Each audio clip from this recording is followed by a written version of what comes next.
on, guys? This is Jacob from Quinn.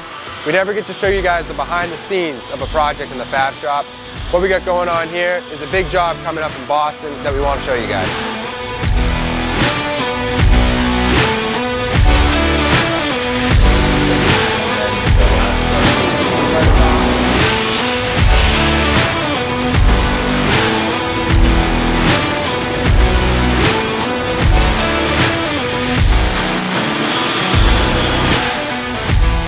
So right here, we have one of our trailers staged for an upcoming job. This truck's gonna get shipped in, and these 60-foot bar joists are gonna get hoisted to the roof at 1 Lincoln Street in Boston with a 770-ton crane.